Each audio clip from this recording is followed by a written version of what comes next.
qui m'est venu en tête, c'était de parler du combat des autels de la sorcellerie. Voilà, le combat des autels de la sorcellerie. Et il faut remarquer que j'avais déjà commencé un séminaire sur la sorcellerie, voilà, et qui était à la 5e étape. Donc, si on veut ajouter celui-là, on sera à la 6e étape.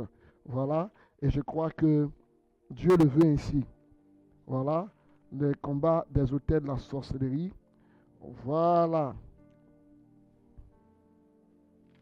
Waouh. Alors, il faut savoir que on va lire un texte, Juge chapitre 6, verset 25 à puis 33, verset 30 à 33. Voilà. Juge chapitre 6, voilà, verset 25 à 26 et les versets 30 à 33. On va y aller. Partageons, taguons nos amis, taguons nos connaissances. Donnons la possibilité à un plus grand nombre de personnes de nous suivre. Voilà, donnez-nous la possibilité à un plus grand nombre de personnes de nous suivre. Partageons. Alors, on va élever la voix et nous allons prier. Au nom du Père et du Fils et du Saint-Esprit. Seigneur, nous te bénissons. Merci pour ce moment. Merci pour ces instants que tu permets. Viens disposer de ce temps. Viens parler au travers de nos vies. Viens nous parler. Seigneur, sers-toi de nous. Sers-toi de nous. Utilise nos lèvres. Utilise nos cœurs pour parler de ta part. Que la chair en nous se taise et que toi seul sois élevé. Nous t'en supplions. Permets que ce soir, quelqu'un découvre quelque chose, quelqu'un apprenne quelque chose, quelqu'un soit visité ce soir.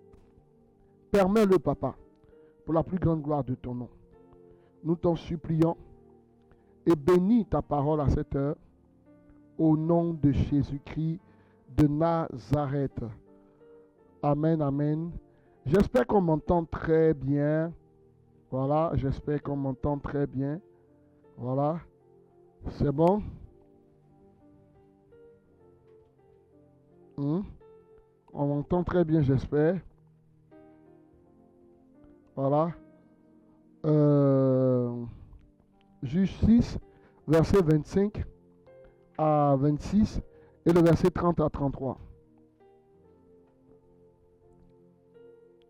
Est-ce que quelqu'un peut nous partager ce soir? Est-ce que quelqu'un peut continuer de taguer? Ok. Merci, on me dit le son est bon. On peut y aller. Juge, chapitre 6, le verset 25. Dans la même nuit, l'Éternel dit à Gédéon, prends le jeune taureau de ton père et un second taureau de 7 ans. Renverse l'autel de Baal qui est à ton père et abat le pieu sacré qui est dessus. Tu bâtiras ensuite et tu disposeras sur le haut de ce rocher un autel à l'Éternel Dieu. À partir du verset 33. Avec 30. À partir du verset 30. Alors les gens de la ville. Alors les gens de la ville disent à Joas, fais sortir ton fils et qu'il meure, car il a renversé l'autel de Baal et abattu le pieu sacré qui était dessus. Joas répondit à tous ceux qui se présentèrent à lui, est-ce à vous de prendre parti pour Baal? Est-ce à vous de venir à son secours? Quiconque prendra parti pour Baal mourra avant que le matin vienne. Si Baal est un dieu, qu'il plaide lui-même sa cause, puisqu'on a renversé son autel. Et en ce jour, l'on donna à Gédéon le nom de Jérubbaal, en disant que Baal plaide contre lui puisqu'il a renversé son autel. Parole du Seigneur. Alors, dans ce texte que nous venons de lire, Gédéon a détruit l'autel de Baal qui était établi dans leur cour. Après qu'il lui fait, on voit les gens de la ville qui viennent se mettre devant la maison. Ils sont informés. Ils sont informés que c'est le fils de Baal qui a fait cela. Le fils de Joas qui a fait cela, qui s'appelle Gédéon. De vous à moi, qui a dit aux gens de la ville que c'est Gédéon qui a fait? Puisque la Bible dit que Gédéon a fait ça très tard dans la nuit, première chose. Deuxième chose, il a pris 10 hommes parmi les serviteurs. Et il leur a demandé de garder cela secret. Donc, si ils se sont retrouvés, 10 hommes plus lui 11, qui a pu bien informer les gens de la ville? Père de joie. Amen. Qui a pu bien informer les gens de la ville? Et il faut savoir une vérité. Lorsque l'hôtel, un hôtel fonctionne, il est libre et il travaille par lui-même. L'hôtel est quelque chose d'indépendant parce qu'il n'a pas besoin que des hommes puissent faire son travail à sa place. C'est pourquoi vous allez voir que lorsque quelqu'un s'en va s'apprendre à un hôtel, l'hôtel est informé par lui-même. C'est pourquoi vous allez voir que lorsque il y a un hôtel, lorsque le sacrificateur n'est pas là, lorsque le sacrificateur peut être très loin, mais il sera informé de ce que l'autel a été endommagé ou l'autel a été profané. Pourquoi? Parce que l'autel a tout un mécanisme que nous avons expliqué plus haut. L'autel est indépendant et l'autel a la capacité d'informer les sacrificateurs. C'est pourquoi lorsque Gédéon, le fils de Joas, s'en va de nuit avec ses serviteurs, détruit l'autel, qu'est-ce que l'autel fait? L'autel informe le sacrificateur. Et le sacrificateur étant informé,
on va voir ce que ça va donner.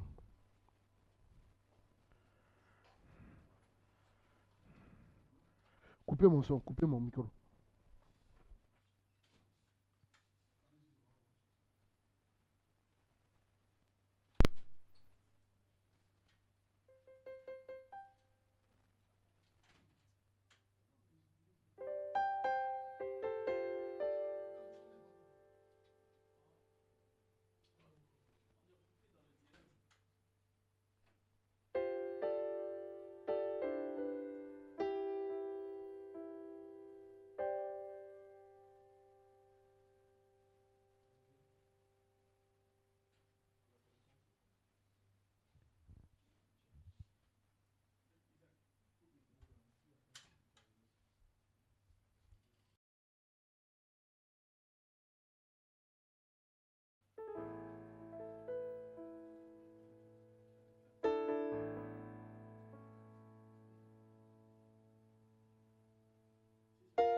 toi seul est Dieu.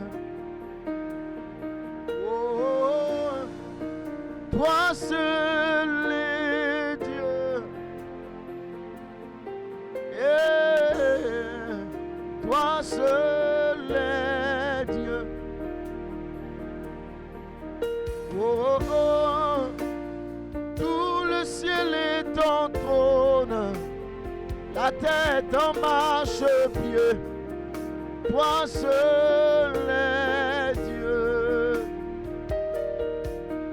Oh, tout le ciel est ton trône, la tête en marche-pied. Toi seul est Dieu. Yeah. Toi seul est Dieu. Toi seul est Dieu. Oh, oh, toi seul est Dieu.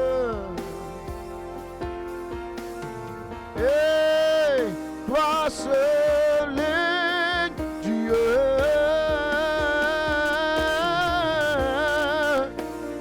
Tout le ciel est ton trône, la tête en marche-pied. Toi seul est Dieu. Oh, tout le ciel est ton trône, la tête en marche-pied. Toi seul est Dieu. Quelqu'un le dit, tout le ciel est ton trône, la tête en marche-pied. Toi seul est Dieu.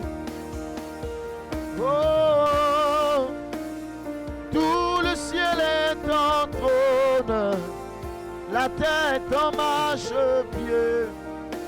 Toi seul est Dieu. C'est Hosanna au plus haut des cieux. Que notre roi soit glorifié.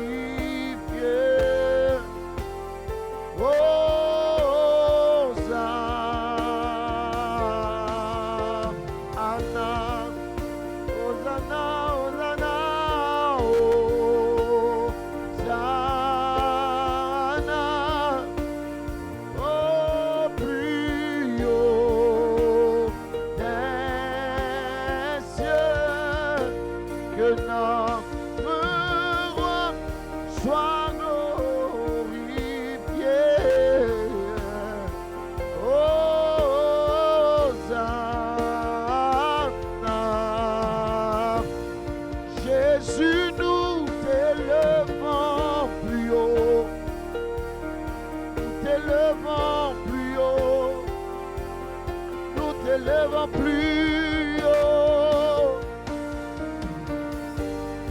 Jésus, nous t'élevons plus haut. Est-ce qu'on peut monter en esprit plus haut? Aranana,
maintenant, vous commencez à parler à Jésus. Shabarababo, Si shadarababo, tu veux parler dans votre siyabababa. langue, fais-le. Le marababo, shadarababo. Est-ce que Baradamanalo, Le marababo, siyadadadadada. Sotaradabayetu, Marababo, shadadada. Le marabababababababababa, shata. Lagadadadadada. Jesus.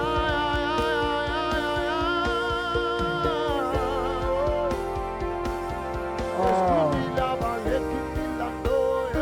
nous te bénissons. Nous te louons. Oh, nous te louons. Nous te louons. Nous te célébrons. Nous te magnifions. Maman, merci Saint-Esprit. Alléluia. Vraiment, désolé pour l'interruption de tout à l'heure. Il y a coupure d'électricité sur Kumasi. Et là, nous fonctionnons au groupe électrogène. Voilà. Le courant s'est coupé tout d'un coup. Voilà. Vraiment désolé pour cette interruption. Nous revenons à ce dont nous étions en train de parler tout à l'heure. Voilà, nous avions dit que nous avons lu le texte de Juge chapitre 6, versets 25 à 26 et versets 30 à 33. Et j'étais disant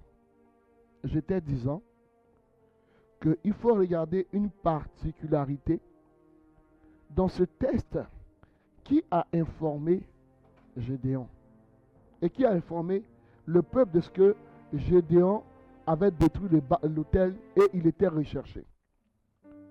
Qui a informé? Ils étaient 11. Et Gédéon a pris ses serviteurs à qui il a interdit de dire quoi que ce soit. Mais malgré cela, les sacrificateurs de l'autel de Baal et le peuple de Dieu se retrouvent devant la maison de Joas pour dire de faire sortir son fils qui a détruit l'autel et il faut qu'il meure. Bien-aimés frères, il faut savoir une chose. Et c'est là que vous allez comprendre une réalité. L'élément fondamental de tout sorcier, c'est l'autel. L'élément fondamental, et là vous allez comprendre quelque chose tout à l'heure. L'élément fondamental de tout sorcier, c'est son autel. L'autel sur lequel il fonctionne. C'est l'élément clé de la dédicace du diable. Lorsqu'un sorcier fait sa dédicace à Satan, à l'esprit Bélial, l'élément clé c'est son autel. Plus il sacrifie sur cet autel, plus cet autel devient puissant. C'est pourquoi vous allez voir que il y a certaines personnes, certains sorciers qui sont dits être redoutables, qui sont réputés, des sorciers que les gens craignent parce que ils pratiquent la sorcellerie en plein jour. Ils ont la faculté de te regarder, de prononcer une parole et puis on voit l'effet directement. Par rapport à d'autres qui sont obligés d'attendre la nuit, faire des incantations pour t'avoir, il y a des sorciers qui sont capables de plein jour de faire, de parler ou de poser un acte et puis on voit l'incidence là en même temps. Et ce sont des sorciers qui sont dits réputés, qui sont dits être redoutables. Et bien mes frères, je suis en train de parler des autels de la sorcellerie. Frères, écoutez-moi bien. Lorsque il y a un autel de la sorcellerie qui vous réclame, vous allez vivre des souffrances qui vous seront imposées. Et les sorciers travaillent toujours à partir d'un autel qu'ils alimentent.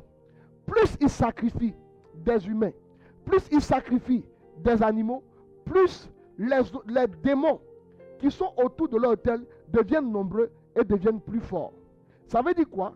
La force d'un autel, que ce soit de la sorcellerie, que ce soit des adorations, dépend des sacrifices qui y sont faits. La force, la puissance d'un autel dépend des sacrifices qui y sont faits. Des sacrifices qui sont faits sur cet autel. Plus on sacrifie beaucoup, plus l'autel va devenir puissant. Mais moins on sacrifie, moins l'autel sera puissant. Amen. Et ces autels sont ces lieux de transaction. C'est-à-dire c'est là que le commerce des sorciers est fait. C'est-à-dire lorsqu'on veut faire une transaction sur la vie de quelqu'un, on veut échanger sur la vie de quelqu'un, c'est l'autel qui va travailler. Vous voyez? Et plus le sorcier va sacrifier, va livrer des personnes, plus il va devenir puissant. C'est pourquoi vous allez voir qu'un néophyte dans la sorcellerie sera poussé à faire beaucoup de sacrifices pour devenir puissant. Et regardez bien, vous allez voir que très souvent, dans les confréries où il y a les enfants sont la tête de la confrérie. Pourquoi? Parce qu'on leur miroite des choses. On leur fait croire qu'ils peuvent prendre la tête. Et puis on leur fait comprendre aussi qu'ils sont forts. Et donc l'enfant, il veut tester ses pouvoirs. Et lui, il n'est pas conscient. Il tue pour tuer. Vous voyez? Donc, quand il tue, il sacrifie. Et plus il tue une personne, plus son autel devient fort. Et c'est ainsi que vous allez voir que très tôt, l'enfant va devenir quelqu'un il va devenir le chef de cette confrérie parce qu'il a sacrifié. Vous voyez? Parce que c'est aussi sur ces autels-là qu'ils exécutent leurs victimes. C'est sur ces autels qu'ils exécutent leurs plans diaboliques. Vous comprenez? C'est sur ces autels qu'ils capturent l'âme de leurs victimes. Maintenant, j'étais en train d'expliquer quelque chose tout à l'heure. Et c'est là que vous allez comprendre pourquoi vous priez pour prier très souvent. Lorsque vous priez, vous pensez que les sorciers ne savent pas. Lorsque vous attaquez à l'autel, tout de suite, les esprits superviseurs s'en vont informer les sacrificateurs. Vous comprenez? Et donc, qu'est-ce qui va se passer? Le sacrificateur ou bien le sorcier va tout faire pour vous replacer en captivité. Quand vous avez récupéré quelque chose, ou lorsque vous avez endommagé l'autel, sans aller jusqu'au bout, ce que vous avez endommagé va donner au sorcier de s'élever encore davantage contre vous. C'est pourquoi vous allez voir que les gens qui vont dans les assemblées de prière, ils prient, oh esprit de sorcellerie, tu t'apprends à l'autel, tu combats l'autel. Quand tu as fini de combattre, que tu arrives à la maison, que tu ne pries plus, tu attends mercredi prochain pour venir prier, qu'est-ce qui va se passer? L'autel va informer le sorcier. Le sorcier étant informé, va se dire que tu es venu le déranger. Et voilà comment beaucoup pensent que c'est depuis qu'ils ont commencé à prier qu'ils ont beaucoup de soucis. Alors qu'en réalité, quand tu as prié un jour, le sorcier est informé. Ne crois pas qu'il n'est pas informé. Tu t'es attaqué à l'autel, il y a des esprits superviseurs, c'est leur travail d'aller informer. Donc ils informent le sorcier pour dire, le gars on a mis en captivité ici là, il veut partir. Voilà, depuis 2 jours, il a prié un peu là, il est en train de nous fatiguer ici. Et le sorcier dit, ah bon? Or, comme tu n'as pas accentué, lui va faire quoi? Il va déléguer les esprits puissants, les esprits destructeurs les plus puissants, maintenant pour embrigader ta vie davantage. Voilà pourquoi beaucoup ont l'impression que dès qu'ils ont commencé à prier, c'est là qu'ils ont beaucoup plus de combats. Vous comprenez? Parce que le sorcier est informé à partir de l'autel que tu as attaqué. Voici la réalité. De dire non, ah, j'ai prié, mais la nuit là, ils sont venus m'attaquer encore davantage. Est-ce que quelqu'un m'entend? Et puis de dire non, si c'est ça, je ne prie plus. Ça, ce n'est pas une fuite. Mais en fait, c'est la folie. Oui. Parce que quelqu'un est là, tu allais le déranger. Il dort, tu allais le déranger. Et puis il dit, je ne fais plus. Or, il y a un principe. À la guerre comme à la guerre. Quand tu as attaqué une fois, regardez la guerre Iran-Israël avant-hier. Israël s'est levé un matin pour l'attaquer Iran. Quand Iran a riposté, on a vu dégâts. Dégâts. C'était une parenthèse. Parce que cette guerre-là, je ne vais pas trop en parler parce que ça m'a fait trop mal. Ça m'a fait trop mal. De voir Israël, notre lieu de pèlerinage, notre source, être détruit comme ça. Où on va aller faire pèlerinage? Parce qu'il y a beaucoup d'endroits qui ont été détruits. Ça m'a trop fait mal. Ah! Bon, je continue. C'était une parenthèse. Donc, regardez, quand Israël a attaqué l'Iran, quand l'Iran a riposté, vous voyez des villes entières qui sont devenues des débris. Pourquoi? Parce que c'est la même chose avec le sorcier. Tu allais attaquer l'autel, tu as prié un jour. Et mercredi, tu attends mercredi, une semaine après. Mais pendant les une semaine, la riposte, sinon pour ne pas dire la riposte, vous comprenez? La riposte sera terrible. Et voilà pourquoi beaucoup pensent que c'est depuis qu'ils ont commencé à prier qu'ils ont des problèmes. Parce que quand vous attaquez l'autel, le mandataire de l'autel est informé. Et qu'est-ce qu'il fait? Il met des esprits à votre trousse. C'est pourquoi combattre un autel de la sorcellerie requiert de la persévérance. Vous comprenez? Requiert du courage. Requiert que tu sois prêt à attaquer l'autel. Or, si l'autel n'est pas attaqué, tu ne seras pas libre. Parce que c'est au niveau de l'autel qu'on capture ton âme. C'est au niveau de l'autel qu'on te met en captivité. C'est au niveau de l'autel des sorciers qu'on te place en captivité. Vous comprenez? Et bien aimés frères, l'autel de la sorcellerie est une plateforme où les sorciers font des incantations pour détruire des vies. C'est une plateforme. C'est en ce lieu qu'on place en captivité. C'est en ce lieu qu'on ordonne la destruction. C'est en ce lieu qu'on sacrifie, c'est-à-dire qu'on tue la victime. Vous comprenez? C'est au niveau de l'autel. Vous comprenez? Et lorsque vous êtes victime d'un autel de la sorcellerie, toutes choses, vous allez connaître l'opposition en beaucoup de choses. Amen, amen, amen. Amen. Vous ne comprenez pas pourquoi. Vous avez l'impression que vous êtes tiré en arrière. Vous ne comprendrez pas pourquoi. Vous aurez l'impression que dès que vous commencez à avancer, il y a des résistances qui s'établissent au-devant de vous. Vous ne comprendrez pas pourquoi. Que dès qu'une bonne nouvelle commence à parvenir, tout de suite, il y a un obstacle qui se crée. Pourquoi? Parce que de la même manière que nous avons parlé des autels, l'autel de la sorcellerie a ses esprits superviseurs qui informent l'autel et le système de destruction se met en marche. Amen, amen, amen. Des sorciers. Oui. Et c'est là que beaucoup d'âmes ont été placées en captivité. Vous comprenez? C'est là qu'ils gardent leurs âmes. C'est là qu'ils tiennent leurs réunions de nuit. Et généralement, qu'est-ce qui se passe? Lorsque vous ne savez pas, vous allez vous rendre compte que tous ceux qui vont s'asseoir là-bas, la journée, en début de soirée, ça sera des gens dont on va voler l'étoile, dont on va voler l'intelligence. Ce qui va faire que, ce qu'ils vont faire là, en ce lieu-là, ça va les abrutir. Regardez.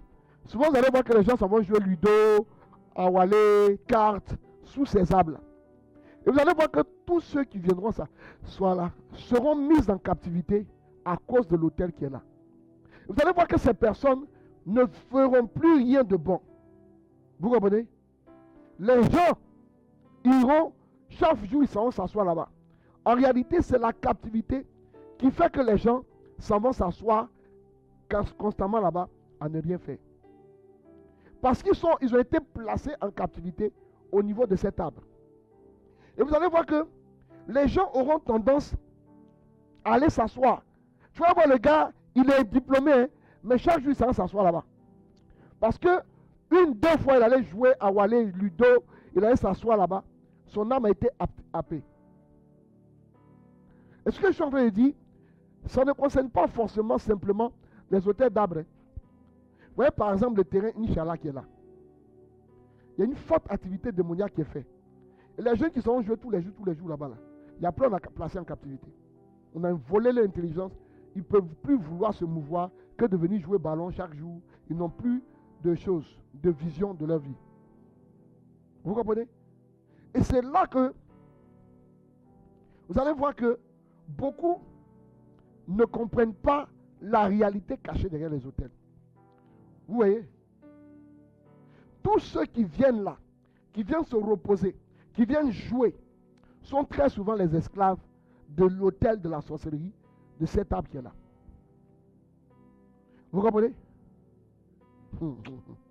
C'est pourquoi, écoutez-moi bien, quand vous voyez dans un quartier un arbre, ou bien dans un village, un arbre où les gens aiment venir s'asseoir là pour faire affairage, c'est-à-dire, en ce lieu, on ne fait rien de bon. Interdisez que vos enfants y aillent. Et dans beaucoup de quartiers abidjan ici comme ça, il y a ce genre d'arbres là. Mais qui sont des hôtels réputés de la sorcellerie. Qui sont des hôtels. Et tous ceux qui vont s'asseoir là-bas,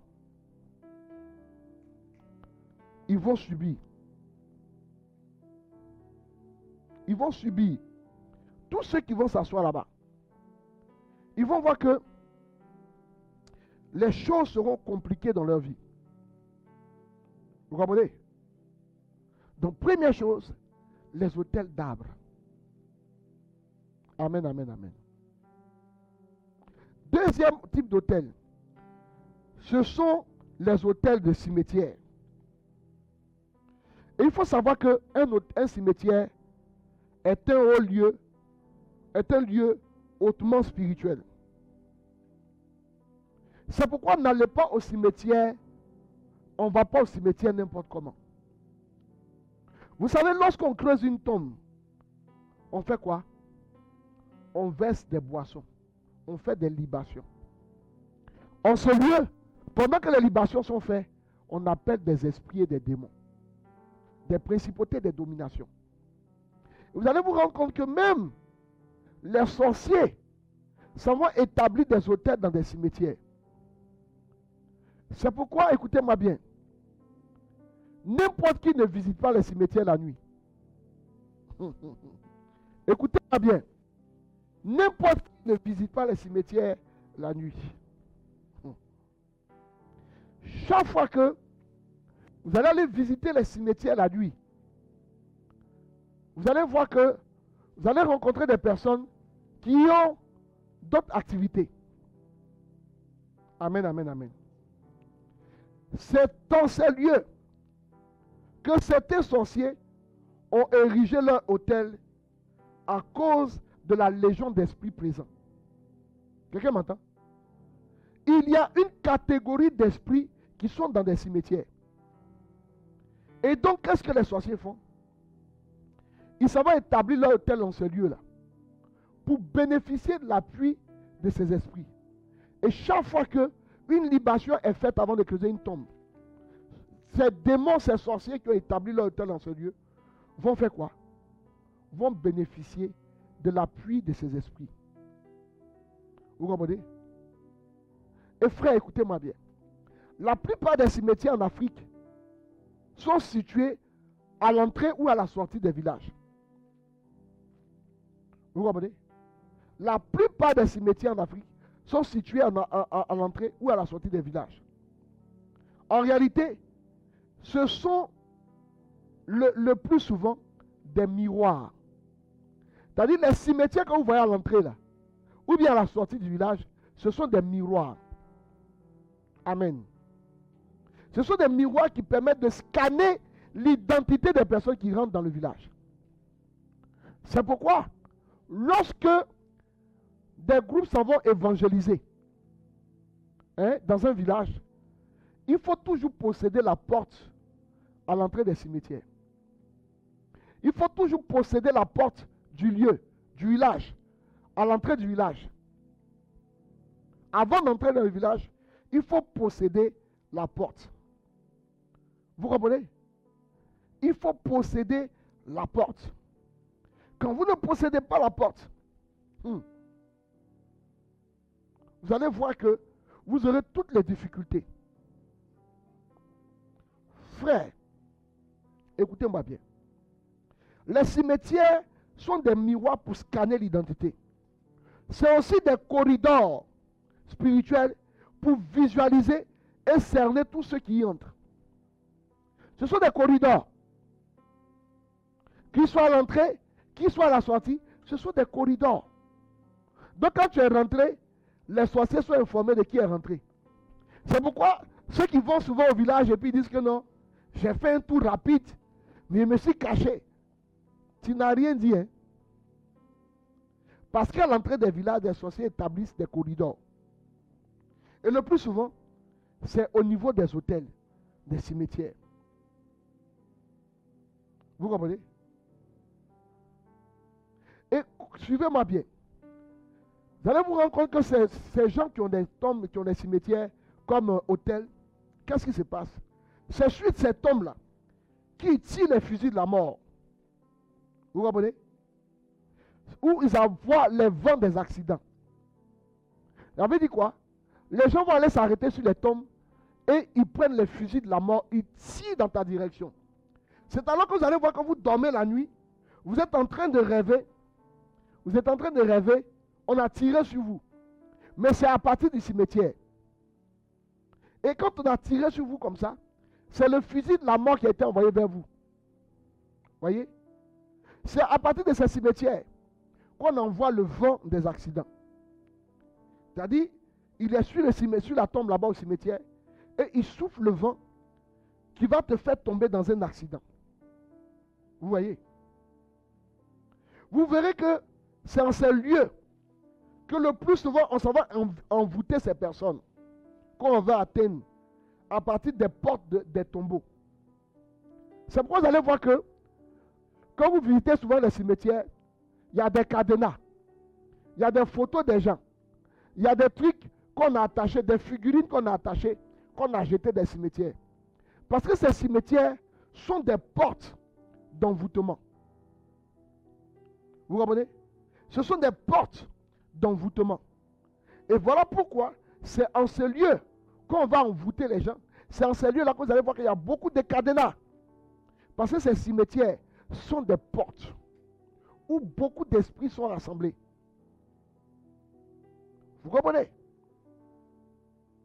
Donc, à partir des cimetières, on peut placer votre âme en captivité. Troisième type d'hôtel, ce sont des hôtels Carrefour. Ce sont des lieux qui sont prisés pour des envoûtements. Voilà pourquoi vous vous promenez la nuit, vous allez voir que vous voyez des gens qui se déshabillent, ils ont déposé Canari, ils dansent autour du Canari, ils se lavent à partir de 1h du matin, 2h du matin à ces Carrefour. Pourquoi? Parce que les hôtels Carrefour, la dernière fois j'en ai parlé, je crois dans la 4e partie, les hôtels Carrefour sont des lieux où il y a beaucoup de démons. Et donc, ce sont des lieux prisés pour les envoûtements. Et c'est dans ces lieux-là qu'on jette les sorts. C'est dans ces lieux-là qui transfèrent l'âme des personnes dans les animaux. C'est dans ces lieux-là qu'on vole votre bonheur. Lorsqu'on dépose ces canaris, lorsqu'on dépose la nourriture telle que le gnomi, le mil, c'est dans ces lieux qu'on est en train de vous envoûter. En ces carrefours. Et en ces carrefours, beaucoup de sorciers vont faire des pratiques. Voilà pourquoi vous allez voir que les brouteurs aussi fréquentent les hôtels Carrefour à cause de la légion de démons qui y sont. En réalité, ce qu'ils font, ce n'est que de la sorcellerie. Ce ne sont que des imprécations, des initiations qu'ils font avec des esprits en ces lieux. Et quand ils parlent avec toi, que tu es séduit, en réalité, ce qu'ils sont en train de faire, ils pratiquent la sorcellerie. Je reprends. Les brouteurs sont des sorciers. Non, je vous dis la vérité. Les brouteurs sont des sorciers. C'est pourquoi n'ayez pas peur, quand vous combattez, de dire tout sorcier. Vous comprenez? Tout sorcier. Les brouteurs sont des sorciers. Ne jouez pas avec ça. Il n'y a pas longtemps, on m'a raconté une histoire d'un gars qui est parti au Ghana et sa maman était en train de prier. Et quand il a voulu, on lui a dit que quand tu vas faire, la première personne qui sort, c'est elle qui meurt. Vous voyez? Vous comprenez? Il doit faire un rituel et la personne qui sort du canari, là, c'est la personne qui meurt. C'est-à-dire quand il voit la personne en même temps, il doit couper la tête. Il dit il est prêt. Vous comprenez? Il fait ses rituels et puis c'est sa maman qui sort. Or, quand il devait partir, sa maman l'a appelé. Sa maman a prié, elle a vu qu'il était en train de voyager. Sa maman dit, tu es en train de voyager? Il dit, non, je suis venu à Boisson chez des amis. Oh, il partait au Ghana pour aller faire le rituel. Donc sa maman s'est mise en prière. Et quand sa maman est sortie, il a été terrifié. Il a jeté la machette. Il a commencé à courir. Or, quand tu n'as pas fait, tu dois devenir fou. Vous comprenez? Donc, qu'est-ce qui se passe? Il court et il tombe dans un centre de prière. Et puis, il vient de paniquer, il dit à l'homme de Dieu de prier pour lui. L'homme de Dieu me dit, pourquoi tu es venu? Il raconte des histoires, il raconte des histoires, il raconte des histoires. Et puis à un moment donné, il est obligé de dire la vérité. Parce que sa délivrance dépendait de la vérité qu'il devait faire. Vous comprenez? Donc les brouteurs là, ce sont des sorciers. Ils sont capables de sacrifier des vies à des hôtels Carrefour. Ne croyez pas que ce qu'ils s'en vont faire là, c'est des gros sacrifices qu'ils font. Vous comprenez? Il y a ce qu'on appelle aussi les hôtels humains. Vous comprenez? Ce sont des personnes que les sorciers prennent comme des hôtels. Je reprends. Ce sont des personnes que les sorciers prennent comme des hôtels ou des personnes qui doivent alimenter leur hôtel. Vous comprenez? Écoutez-moi bien. Et là, je vais vous dire certaines vérités. Il y a des gens qui sont là, ils sont des aliments, ce sont des gens qui sont des aliments des hôtels. Vous savez qu'en sorcellerie, les sorciers, et ça c'est une pratique qui est très versée, ils ont besoin pour avoir de la force, pour donner de la force à leur hôtel, ils sont capables de capturer une âme vivante et la placer en esprit sous l'autel. Écoutez-moi bien, je vous explique. Votre vrai vous, c'est votre âme. Donc, ils prennent votre âme et ils la placent sous un autel ou sous des autels pour alimenter ces autels. Vous devenez ainsi l'esclave de l'autel. Et vous allez voir que quand vous avez placé votre âme pour alimenter l'autel, vous allez voir que votre vie ne rimera plus à rien. Vous êtes là, vous vous promenez ici, vous tournez là. Même quand vous travaillez, vous n'avez pas envie de travailler. Vous faites n'importe quoi pour qu'on vous renvoie. Vous comprenez? Parce que votre âme a été placée sous cet autel pour l'alimenter. Et vous devenez ainsi esclave.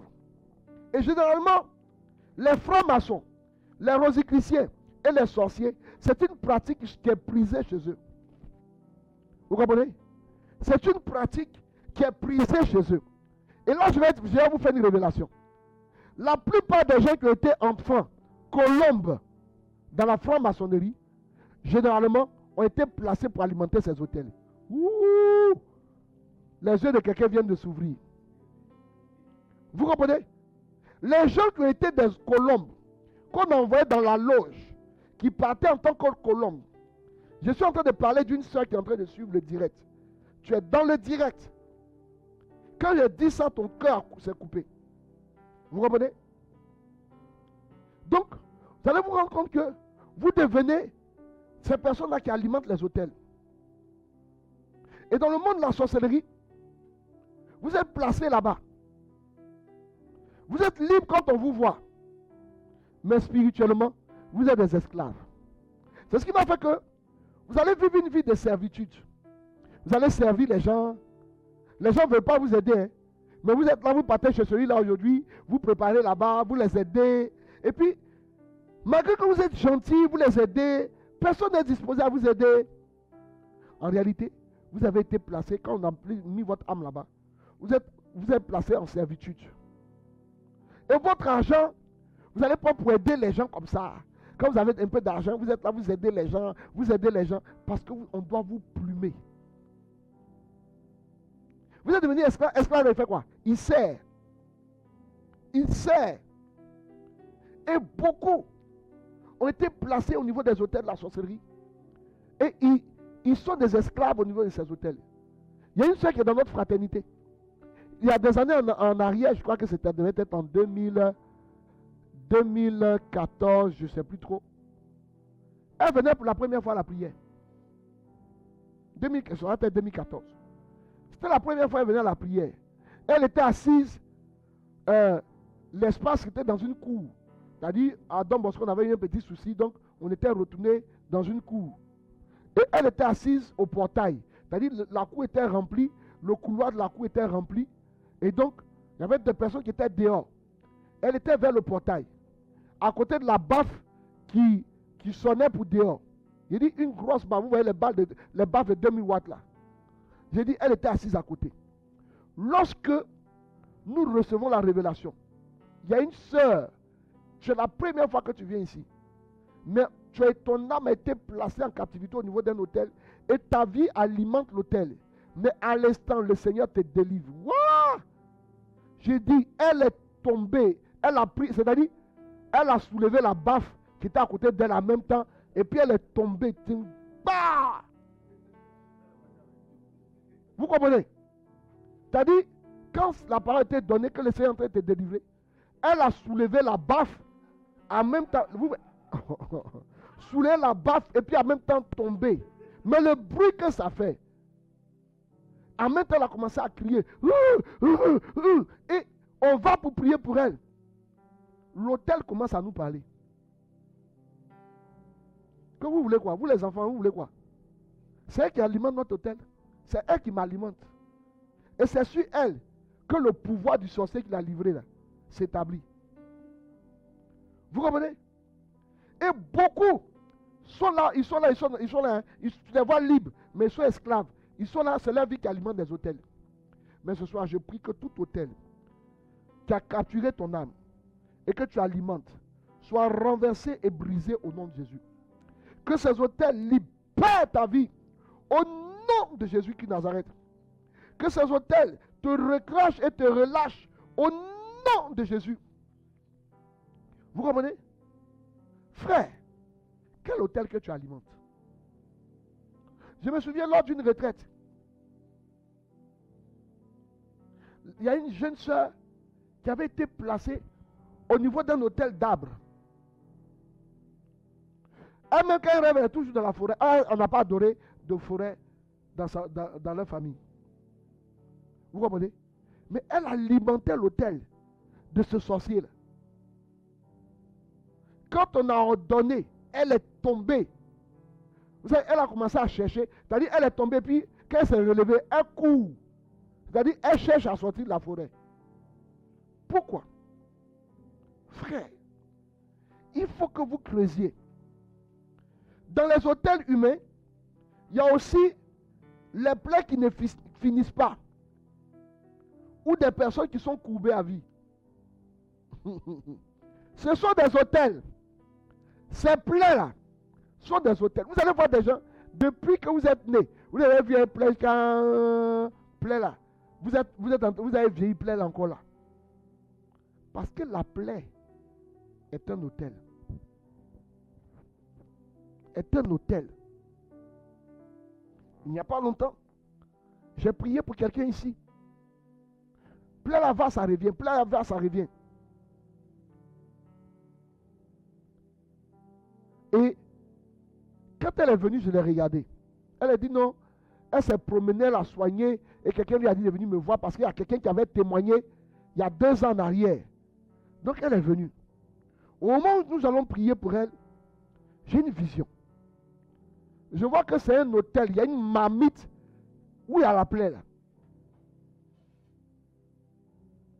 Et nous avons prié pour casser l'hôtel. Casser l'hôtel de la sorcellerie. Démolir l'hôtel de la sorcellerie. Commander que le sang de l'agneau soit appliqué sur la plaie. Et que la plaie s'assèche maintenant.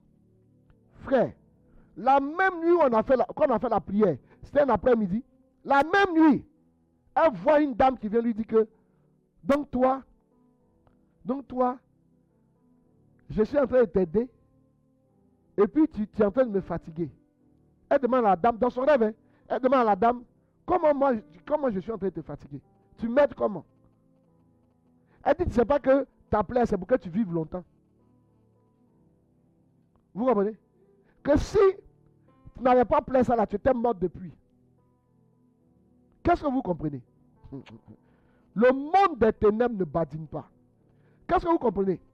Chaque fois qu'on veut l'atteindre, qu'il voit l'autel, Satan n'est pas divisé contre lui-même. Satan n'est pas divisé contre lui-même. Quand ils voient l'autel, ils savent qu'il y a une âme sorcière qui est de leur camp, qui prend ses pieds là comme autel. Donc on la laisse.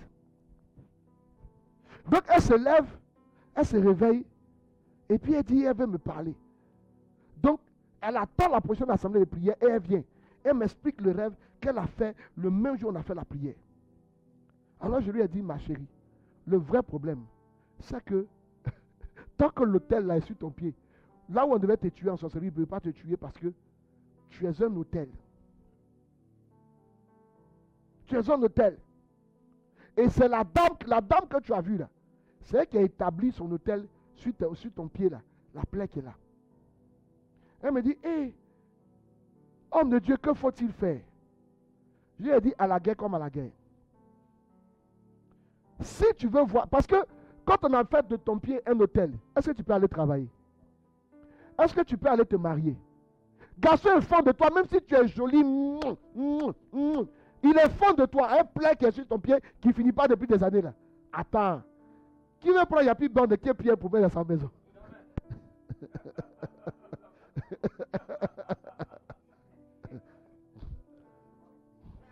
Vous comprenez? Qui veut prendre une pléiade pour mettre dans sa maison? Attends, elle va se coucher, elle va sointer, salir les draps tous les jours. Même si tu es joli, personne n'aspirera. Parce que l'autel va repousser les gens. Même les gens qui pour t'aider là, l'autel va les repousser. Vous savez qu'il y a une forte activité démoniaque sur l'autel. Ouais. Frère, il y a des vérités que vous devez savoir. Donc je lui ai dit, ma chérie, il faut que tu ailles à la guerre comme à la guerre. Elle dit, frère, comment? Je dis, hein? Il faut que le dépositaire de l'autel tombe. Je l'ai mis sous cheminement. On a prié. Elle prie. Elle prie. Elle prie. Elle vient me dire que la nuit on la menace. J'ai dit, ma fille, c'est pas affaire de te menacer. Il faut prier. Il ne faut pas lâcher prier. Sinon, là, tu vas mourir. Ce que j'ai expliqué au départ. Là. Parce que si elle s'arrête de prier, l'autel va devenir son tombeau. Vous comprenez? Donc actuellement, elle est en train de prier. Mais ce qui est intéressant, c'est que depuis la prière, la plaie a commencé à sécher. Il reste une petite partie. Elle vient à l'assemblée de prière. Bientôt, quand on va finir tout ça, elle va venir témoigner. Elle va vous dire la vérité. Elle va vous dire comment est-ce que en sorcellerie, là, les gens ne jouent pas. C'est nous qu'on a prié un jour, on s'amuse. Vous comprenez?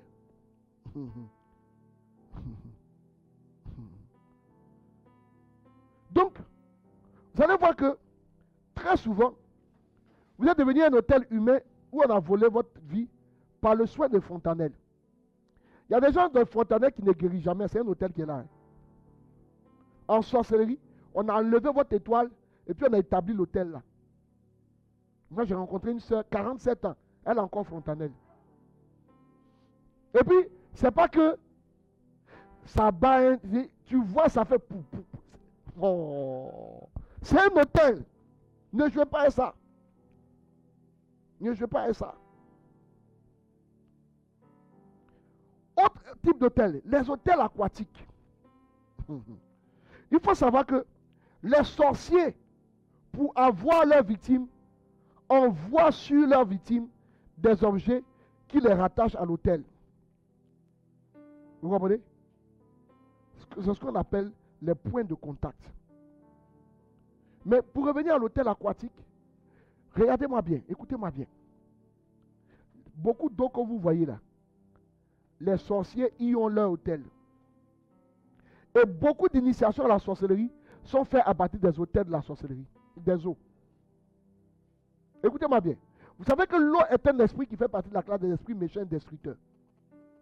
Et les sorciers les plus méchants, les plus nuisibles, sont des sorciers qui ont fait alliance à partir de l'esprit des eaux.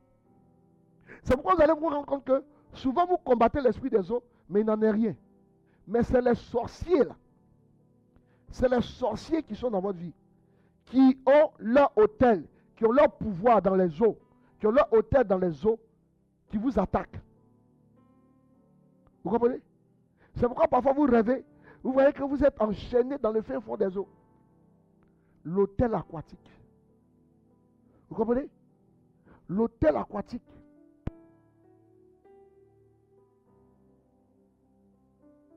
Un sorcier racontait son témoignage, il dit qu'il a été initié sur la base de l'eau. On l'a envoyé à une rivière et c'est là-bas qu'on a fait son initiation à la sorcellerie. Ce qui fait que il est toujours en train de sacrifier dans cette eau. Mais pendant qu'il sacrifie, il fait quoi? Il grandit en grade. Il grandit en grade. Il sacrifie à cette eau. Et c'est là-bas que beaucoup d'âmes ont été placées. Et il faut savoir que lorsque les sorciers, comme je disais, veulent avoir leurs victimes, ils utilisent des objets qui les rattachent qui vous rattachent aux autels. Vous comprenez? Ils utilisent des objets qui vous rattachent à l'autel. C'est ce qu'on appelle les points de contact. Ces choses-là vous représentent. Ces choses-là vous symbolisent. Premier type d'objet, ce sont les statuettes ou les autels d'images. Ce sont généralement des photos, des statuettes, des figurines qu'on offre à cadeau, mais qui sont des points de contact avec l'autel de la sorcellerie. Vous comprenez? Et lorsqu'on veut vous avoir, on utilise ces objets-là, qui sont votre représentation, pour nuire à votre vie. Deuxième élément, comme point de contact, ce sont les pentacles. Les pentacles des loges. Vous voyez, souvent les gens voyagent, et puis ils vont acheter des trucs. On a écrit, il y a des étoiles façon, il y a étoiles dedans, et puis on dit non, c'est objet de décoration. Écoutez-moi bien, les francs-maçons sont trop malins. Pour avoir une incidence dans votre maison, ils font ce genre de choses. Quand vous payez, cette chose-là devient un point de contact dans votre maison. Et à partir de là, on peut placer toute votre maison et tous ceux qui y habitent sous captivité. Vous comprenez? On peut vous placer, vous et votre maison, en captivité. Vous comprenez? Autre point de contact. Ce sont les cadeaux empoisonnés lors des mariages. Vous allez vous rendre compte que lorsque ils ne peuvent pas vous avoir, ils font quoi? Ils font tout. Suivez-moi bien. Ils font tout par les points de contact. Et un autre point de contact, ce sont les cadeaux qu'on vous donne. Les gens qui aiment tout gratuit. Les gens qui aiment cadeau. Il faut me donner cadeau. Il faut me donner cadeau. Un cadeau peut être un point de contact par lequel on nuit à ta vie. Ou un point de contact par lequel on a accès à ta maison. Et à partir de là, on peut manipuler ton histoire. Vous comprenez? Écoutez-moi bien. Je vous explique. Les draps, les mortiers qu'on vous donne lors des mariages, les assiettes qu'on vous donne lors des mariages, ce sont des cadeaux empoisonnés. C'est pourquoi lorsque vous finissez de vous marier, je sais que j'ai prêché ça tellement qu'aujourd'hui, beaucoup de personnes ont compris. Quand vous finissez de vous marier, les cadeaux ne doivent pas aller systématiquement chez vous.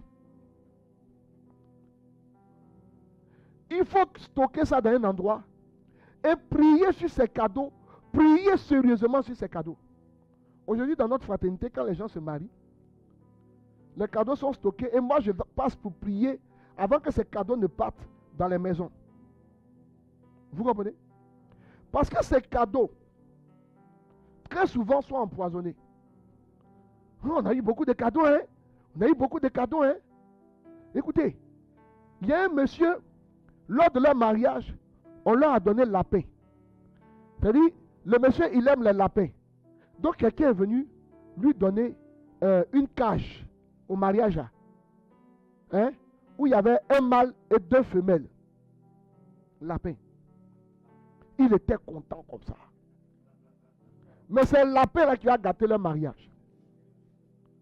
Ils finissent de se marier, ils arrivent à la maison. Lapin là quitte la cour. Il rentre dans le salon. Au moment où on veut l'attraper, il rentre dans la chambre. La femme dit, voilà, c'est ton lapin là. Je t'ai dit que le lapin, hein? Il dit, pourquoi tu n'appuies pas de mon lapin? Il a frappé la femme qu'elle a blessée. Lapin. Lapin. Il a demandé pardon. La fille ne demandait pardon, hein? Le lendemain, lapin là va dans la cuisine. Lapin là monte sur, vous voyez, elle a préparé la sauce, elle a déposé ça dans un endroit. Lapin est parti monter dessus, puis la sauce est versée. Voilà ce qu'elle dit là. Le soir là, on ne va pas manger ici, hein. Je ne prépare plus encore. Ton lapin là, aujourd'hui là, on doit le tuer pour manger. J'ai dit, le monsieur est fâché. Pourquoi on a parlé de son lapin? Il a fait par la banquoise et la femme. Ils se sont bien frappés. La femme a soulé ses bagages et mangé à la maison. Vous comprenez? Et là, le cœur de la dame a été retenu. Elle dit, elle ne veut plus de ce mariage. Vous comprenez? Lapin. Je vous ai expliqué la dernière fois. Une de mes soeurs dans le Seigneur, lors de leur dot, on lui a remis des draps. Quand elle dort sur les draps là, son âme sort.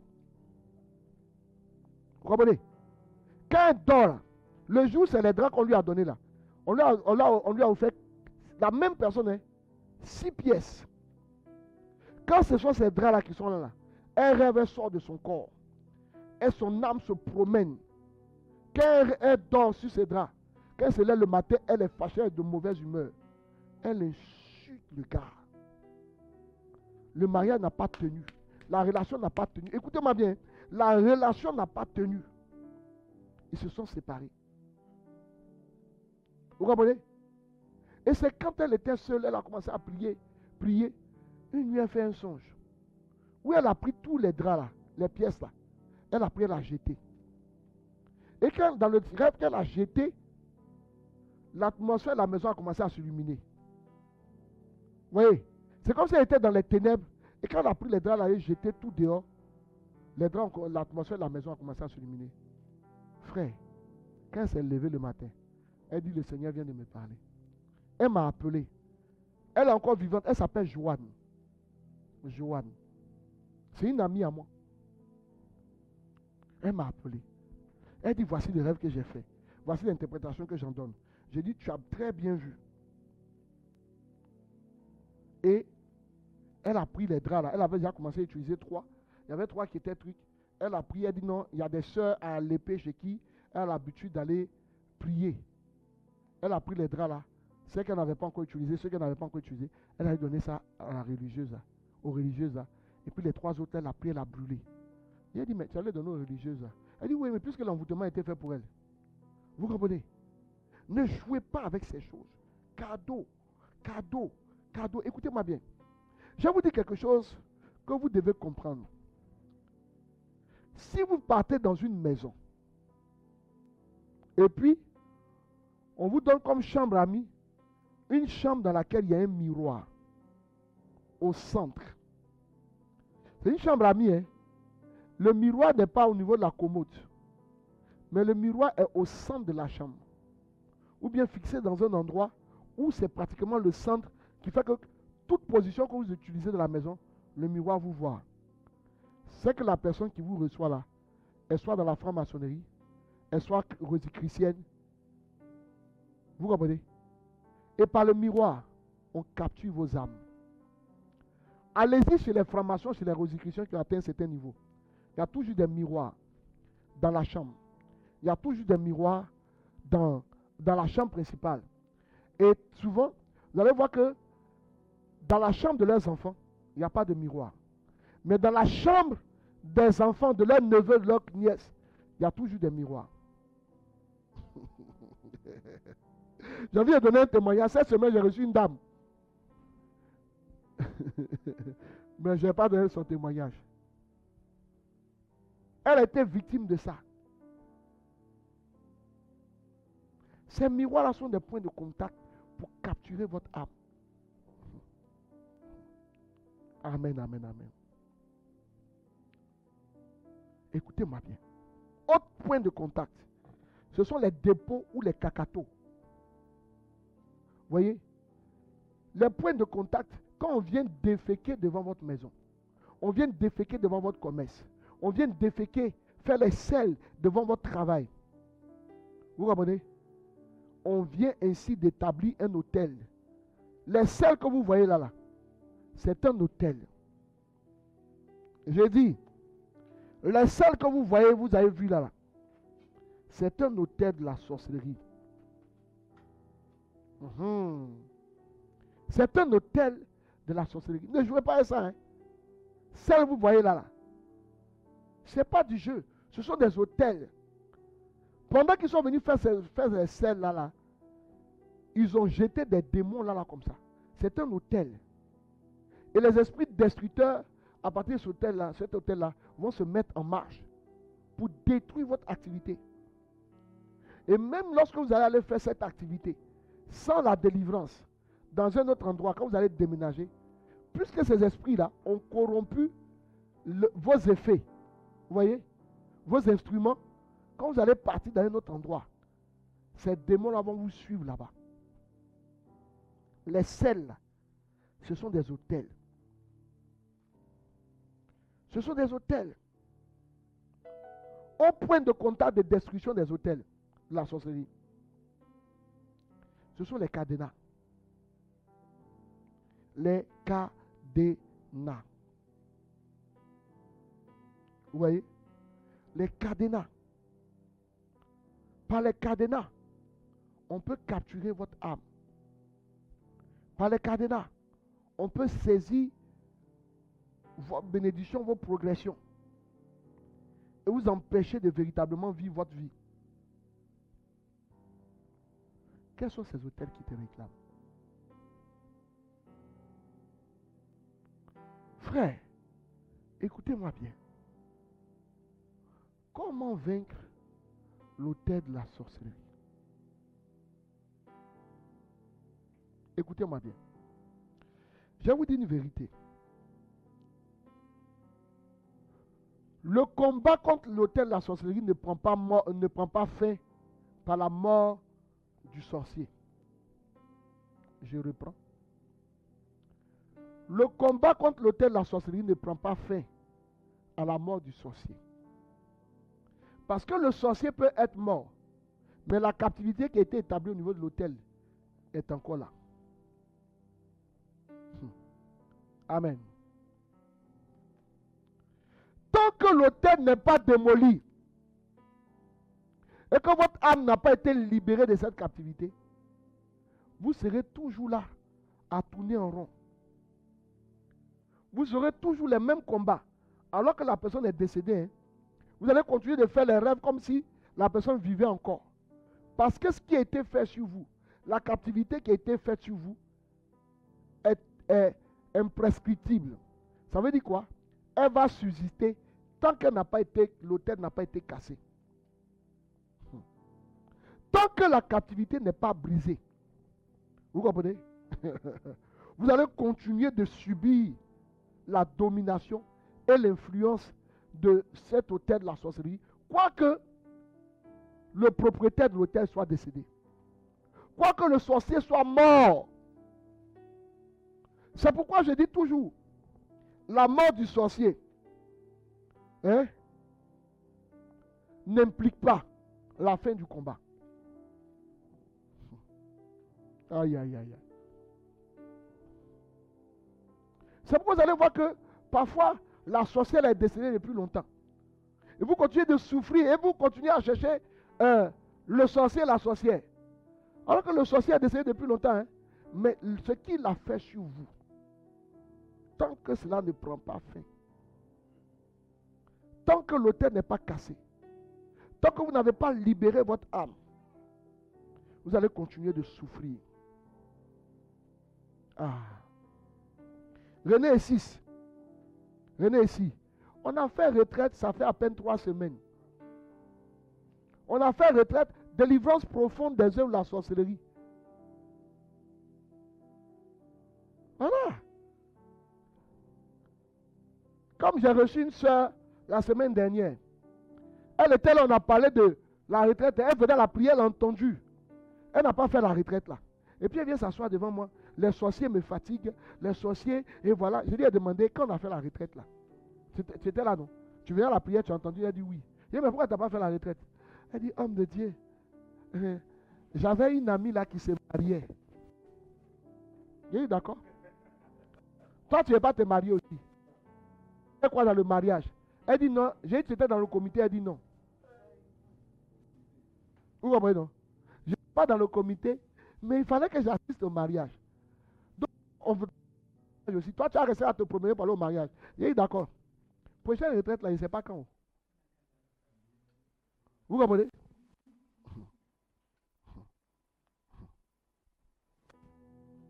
Vous comprenez? Je lui ai dit, ah, ma chérie, je ne sais pas. Quand est-ce que la prochaine retraite aura lieu? Parce qu'on n'a pas encore de date. Bien-aimés frères, bien-aimés sœurs, comment vaincre l'autel de la sorcellerie?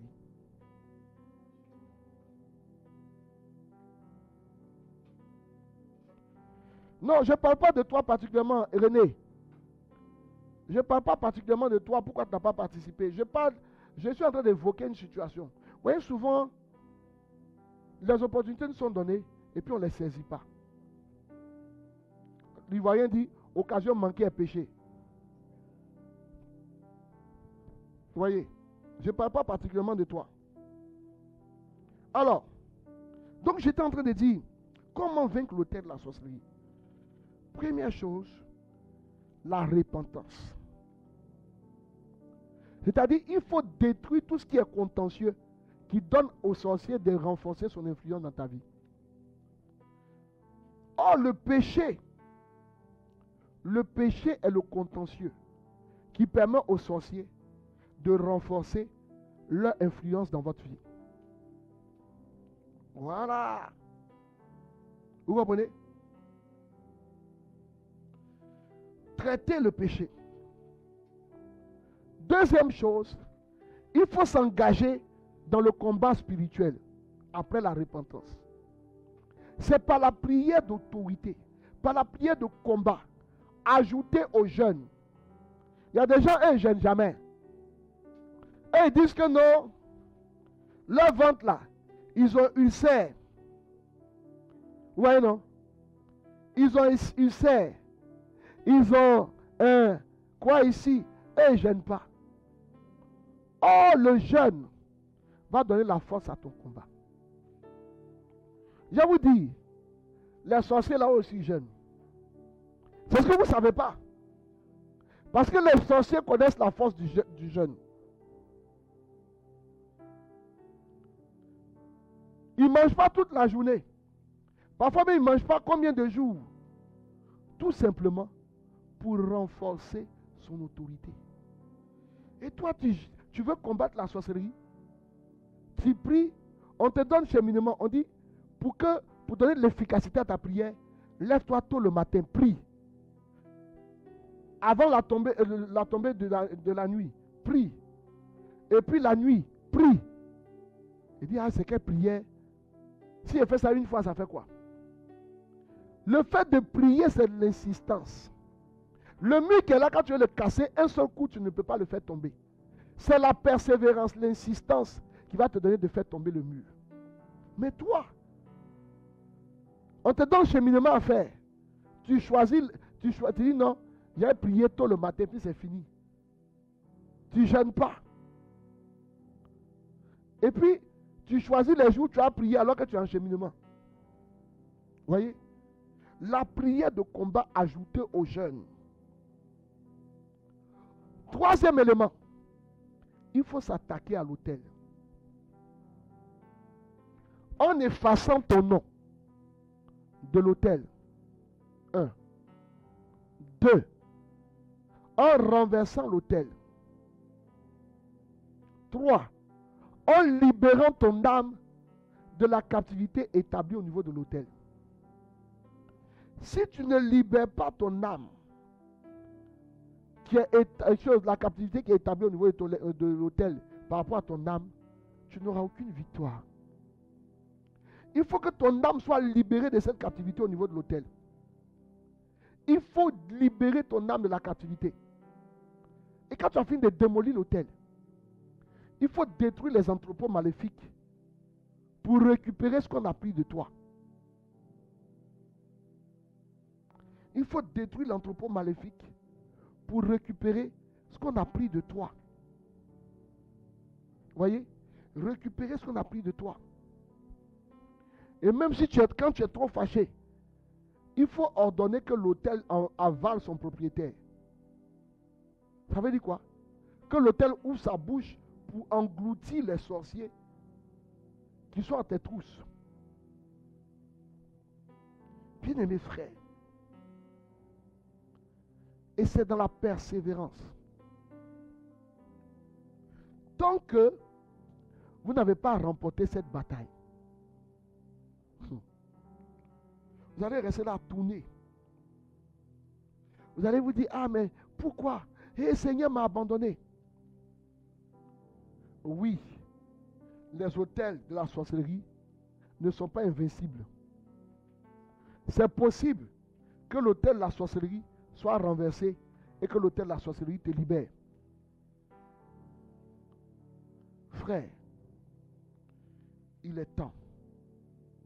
Jésus-Christ a payé le prix. Son sacrifice à la croix nous a valu la victoire. Mais il nous faut prier de manière stratégique. Il nous faut pouvoir prier de manière stratégique. Amen, amen, amen. C'est dans la prière persévérante et par la stratégie que nous mettons sur pied que nous aurons la victoire. Que Dieu te bénisse.